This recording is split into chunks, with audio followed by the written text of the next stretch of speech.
जय माँ गंधर्ववासिनी माँ पीताम्बरा बगलामुखी का आशीर्वाद आप सभी भक्तों पर सदैव बना रहे।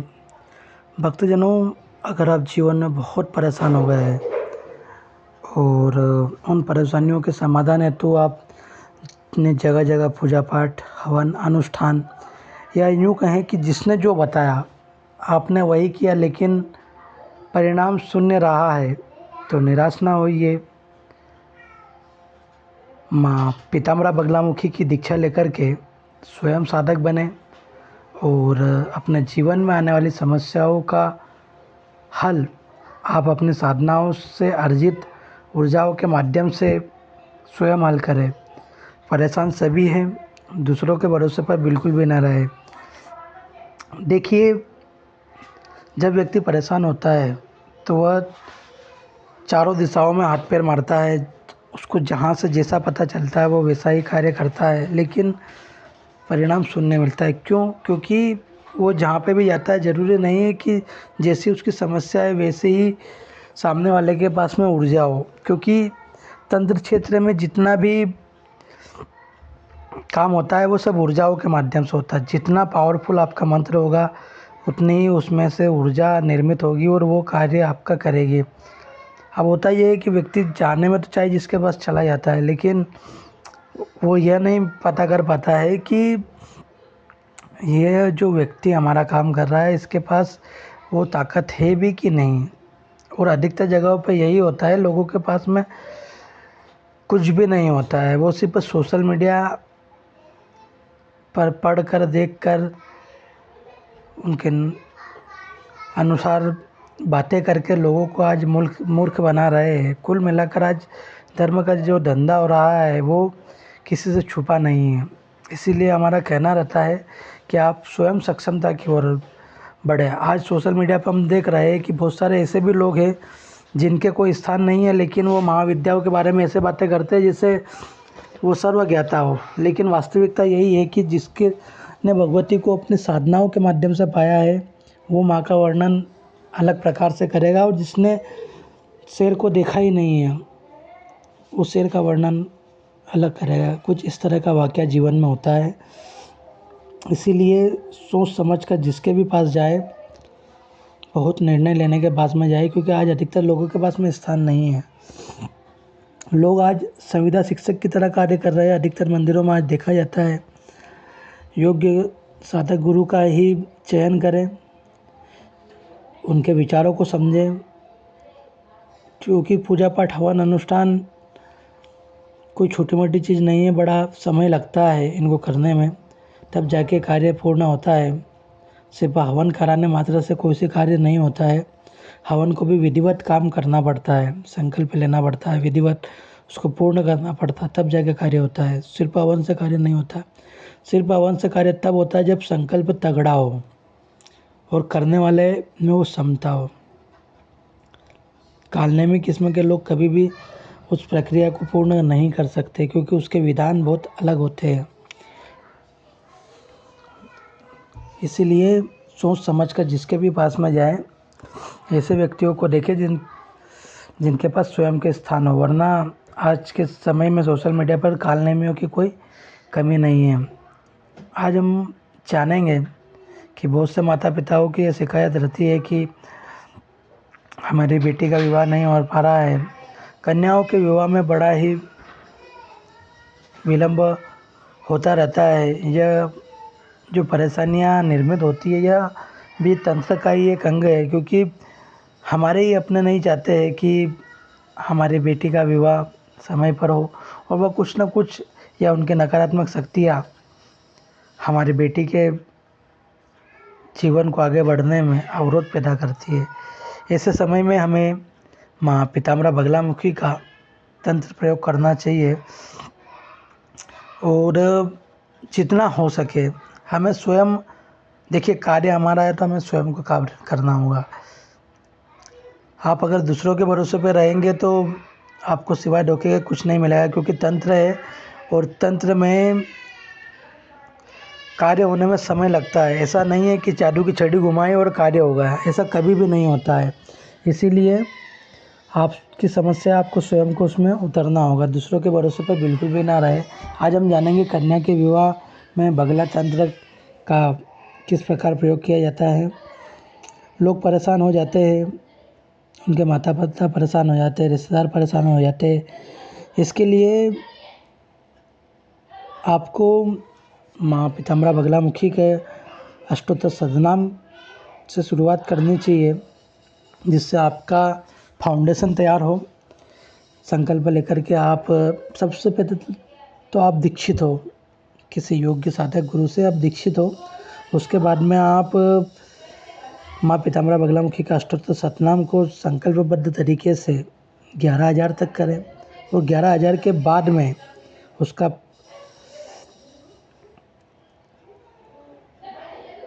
विशेष हवन करें, जो गुरु आपको बताए वैसा, और उसका गुरु भोज करें। उसके पश्चात आप गुरु आज्ञा से माँ का मूल मंत्र प्राप्त करें, और मूल मंत्र को आप सिद्धि तक ले जाए। सिद्धि अर्थात उसको जागृत करें। वैसे तो मंत्र जब हम दीक्षा के पश्चात ग्रहण करते हैं तो वो जागृत अवस्था में रहता है, लेकिन उसकी ऊर्जाओं को बढ़ाने के लिए हमको स्वयं को मेहनत करनी पड़ती है। तो ऐसे समय में हमको जो माँ का मूल मंत्र है, ओम लीम बगलामुखी सर्वदुष्टानां वाच्यम मुखम पदम स्तंभ जिह्वाम कीले बुद्धि विनाशाय हेलेम ओम स्वाहा, इस मंत्र को हमें स्वयं भी जागृत करना होगा। और इसका विधान 1.25 लाख का है। जब हम 1.25 लाख का अनुष्ठान कंप्लीट कर लेते तो ये जागृत अवस्था में आ जाता है। और उसके बाद में जागृत अवस्था में आने के बाद में इस मंत्र के साथ में दुर्गा सप्तशती में दिए गए मंत्रों से अगर हम इस मूल मंत्र को संपुटित कर देते हैं तो निश्चित रूप से कन्या का विवाह शीघ्र ही संपन्न हो जाता है। जिसे ओम ह्लीं बगलामुखी सर्वदुष्टानां वाच्यम मुखम पदम स्तंभ जिह्वाम कीले बुद्धि विनाशाय ह्लीं ओम स्वाहा, इसके साथ में आप दुर्गा सप्तशती के सर्व मंगल मांगल्ये शिवे सर्वार्थ साधिके शरण्ये त्र्यंबके गौरी नारायणी नमस्तुते, इस मंत्र का संपुटन लगा दें। संपुटन अर्थात मूल मंत्र, बीच में जिसको संपुटित किया जा रहा है वो मंत्र, और उसके बाद में पुनः मूल मंत्र। इस तरह ये संपुटन पूर्ण होता है। और इसका आपको संकल्प लेकर गुरु सानिध्य में संकल्प लेकर आपको जाप करना है। आपको जाप किस प्रकार से करना है, संकल्प किस प्रकार से लेना है, मायका पूजन किस प्रकार से करना है, ये आपको जहाँ से आप दीक्षित होंगे वहाँ के गुरु द्वारा आपको बताया जाएगा, क्योंकि हर जगह की परंपराएं अलग होती है। इसलिए अपनी परंपरा के अनुसार ही पूजन पाठ करें। और जब आपके जाप संकल्प के बाद में जब आपके जाप कंप्लीट हो जाते हैं उसके बाद में आप हवन कर दें। भगवती पीताम्बरा के मूल मंत्र में प्रयोग होने वाली सामग्री का प्रयोग करके, जैसे पीसी हल्दी, माल कंगनी, गूगल, सुनहरी हड़ताल, सेंधा नमक, और इसमें सूखे हुए गुलाब की पंखुड़ियाँ, इन सबको आप मिक्स कर दें। सरसों का तेल जो रहता है उसमें 1 लीटर तेल में आप मिक्स करके इसमें आहुतियाँ प्रदान करें। इसके साथ ही माई की प्रसन्नता हेतु आप गुरु का मार्गदर्शन प्राप्त करते रहें। निश्चित रूप से बिटिया के विवाह में जो भी विलंब हो रहा है उसके मार्ग खुलेंगे। कभी कभी ऐसा होता है कि समस्याएं बड़ी विकराल हो जाती है, तो हमें निराश होने की ज़रूरत नहीं कि हमने एक बार अनुष्ठान किया तो हमारा कार्य नहीं हुआ। आप बिल्कुल भी निराश ना होइए, आप पुनः प्रयास करें। कुछ समय रुक कर आप पुनः इसी अनुष्ठान को उठाएं। ऐसे ही अगर आप इस अनुष्ठान को 2 बार 3 बार 4 बार, जब तक हमारा कार्य नहीं होता, क्योंकि देखिए देवी हमारी कोई गुलाम नहीं है, हम याचक हैं, हम याचनाएं कर रहे हैं। और याचक का कार्य होता है कि सफलता जब तक ना मिले जब तक कार्य किया जाए। एक ही जगह पर गड्ढा खोदने का कार्य करें, निश्चित रूप से सफलता प्राप्त होगी। जगह जगह आपके मन को भटकाव ना करें, क्योंकि कोई से भी कार्य को सफल होने में समय लगता है। आप ये सोचें कि यार मैंने तो एक बार संकल्प लेके जाप कर लिया, मेरा तो काम ही नहीं बना, तो मैं कहीं और चला जाता हूँ, कुछ और चीज़ें देख लेता हूँ। ये आपका मन का भ्रम है और यही आपको भ्रमित करेगा। नियम ये कहता है कि जब तक हमारा कार्य सिद्ध नहीं होता है हम पीछे लग जाए। जिस तरह से किसी विशेष जॉब की, किसी नौकरी की जो सपना रहता है व्यक्ति का, उसके लिए जब व्यक्ति प्रयत्न करता है, एक बार उसका चयन नहीं होता, दो बार नहीं होता, तो वो बार बार जब तक वो प्रयास करता रहता है, जब तक उसका हो नहीं जाता है। वैसे ही तंत्र क्षेत्र में भी है, ज़रूरी नहीं है कि हमारा कार्य एक बार में हो जाए, समय लगता है क्योंकि हम नए नए हैं। जैसे जैसे आप पुराने होते जाएंगे, आपके तंत्र में आपकी ऊर्जाएँ पुरानी होगी, उनमें वृद्धि होगी, वो शक्तिशाली हो, आपका मंत्र होगा। जैसे जैसे साधनाएँ आपकी निरंतर होती रहेगी, आपके कार्य बनने लगेंगे, क्योंकि आपके प्रारब्ध को निर्माण होने में भी समय लगता है। और हर देवी देवताओं के अलग अलग नियम कायदे होते हैं, उनके मंत्रों के, उनके प्रारब्ध निर्माण के। जिस तरह से बगला में अगर हम माँ गायत्री का संपुटन करके बगला गायत्री का जो उनका मंत्र है उसका अगर 4 लाख जाप करते हैं संकल्प लेकर के, तो हमारे पुराने जितने भी प्रारब्ध होते हैं वो धीरे धीरे ठीक होने लगते हैं।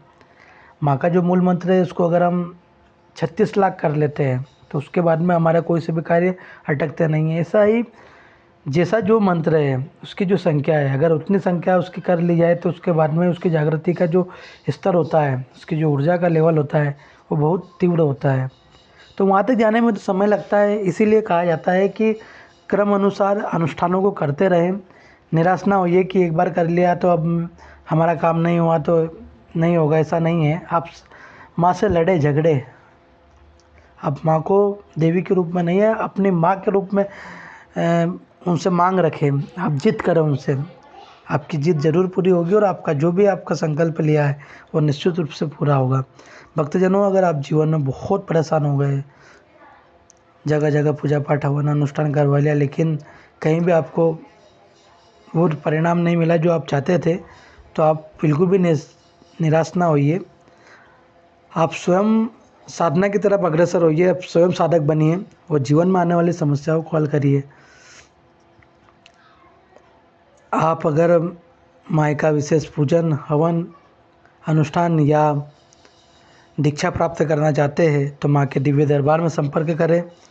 अगर आपको हमारी जानकारी अच्छी लगी है तो आप इसको चैनल को सब्सक्राइब ज़रूर करें, हमारे परिवार से ज़रूर जुड़ें, चैनल को लाइक करें, कमेंट में जय माँ बगलामुखी लिखें।